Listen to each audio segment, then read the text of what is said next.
There is no way that Canada's World would have been able to achieve what it's done without the social media world.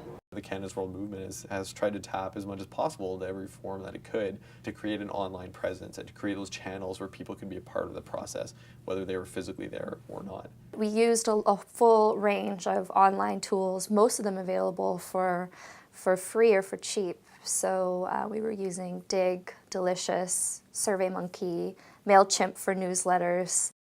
What's on the website is a fantastic resource for many groups and many individuals, both to educate and to mobilize. Old participant toolkits, different PDFs from all of our regional dialogues, all kinds of photos, all kinds of different images, and different things that people can use if they want to, recreate the dialogue process or talk about foreign policy camp in their schools, or using it for projects. We have a timeline that's an interactive wiki that Canadians have created of the most important events that have happened in Canadian history for them as citizens, which is really great because you can see that timeline being updated as new people come onto the site and get involved.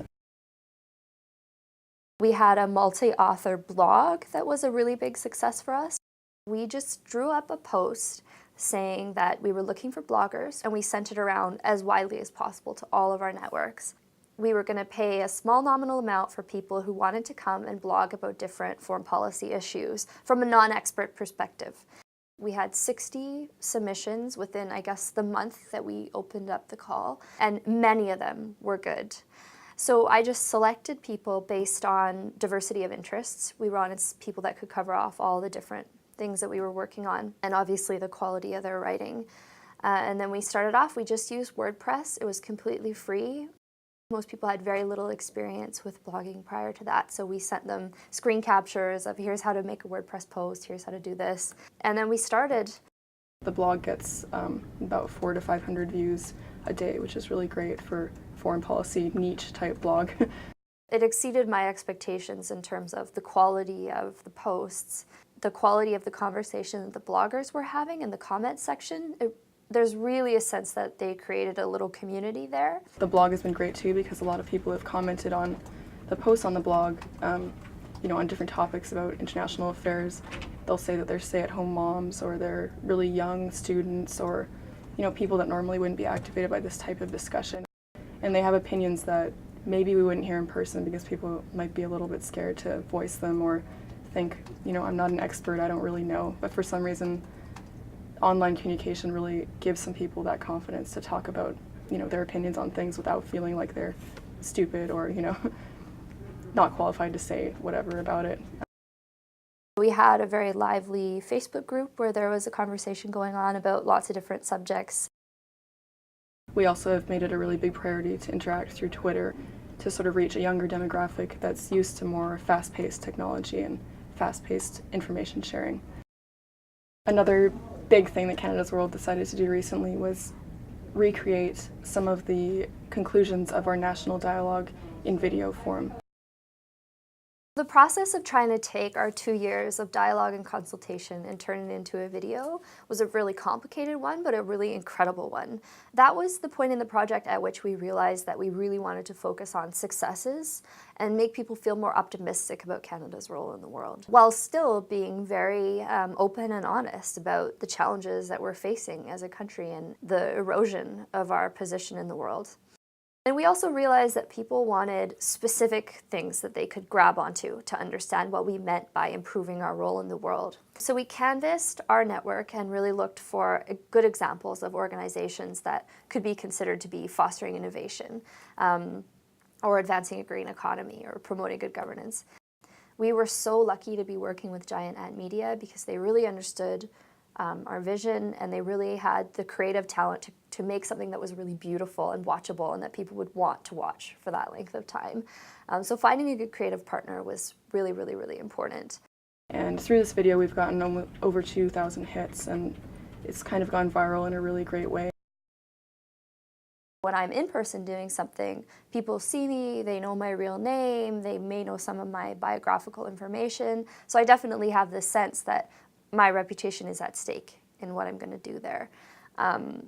Online, it's not quite the same. So you have to be a lot stricter about enforcing rules of decorum and respect. We really, in our in-person work, we almost never needed to rein people in or bring them back to principles of respect or tolerance or understanding or, civil kind of disagreements.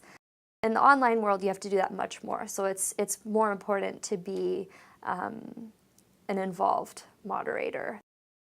And the other biggest challenge of online is just being able to engage people, being able to get their attention when there's so much that's online that's competing for their attention. So figuring out innovative ways to kind of catch them online or to find people where they're at, that's a huge challenge for online in a way that is not quite the same in person. In all of my dialogues through Canada's World, I've always really emphasized that people email back at us or talk to us about their ideas about Canada's role in the world, instead of it just being us being the experts and them being the passive watchers or viewers. They are actually engaging with us in, to me, a more equal relationship. And I think all of us, when we're online, we want to know that our opinions are valued and that people are actually listening to our opinions instead of just, sharing their NGO ideas or their activism and not really wanting us to respond.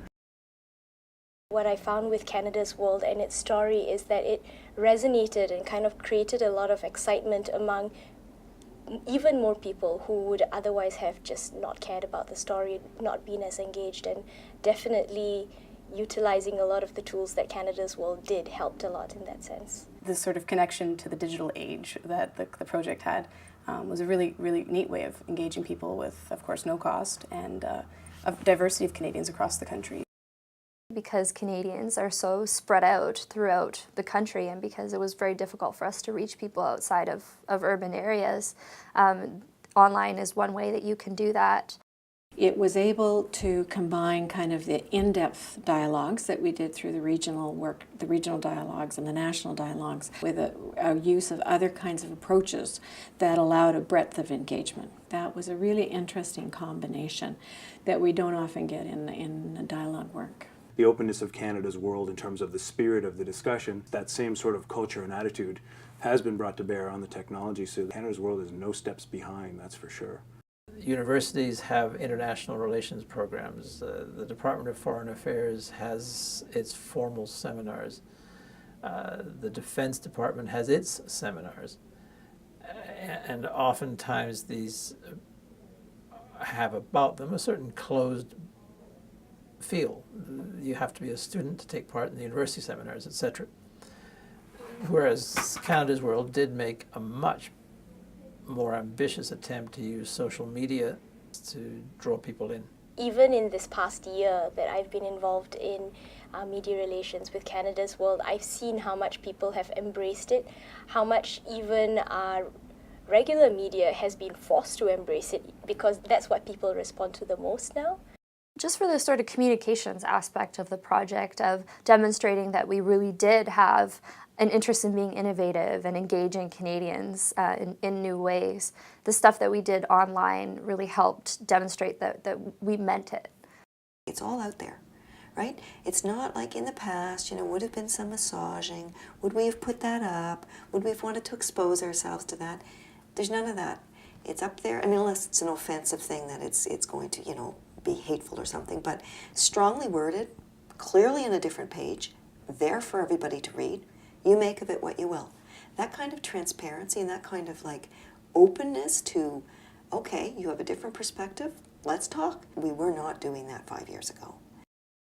The kinds of dialogue-based initiatives that Canada's World has put up on the web through Twitters and through blogs and through uploading videos and through live interactive conversations really opened my eyes to the potential to have a place-free dialogue in which people could engage from any place that they can plug into a computer.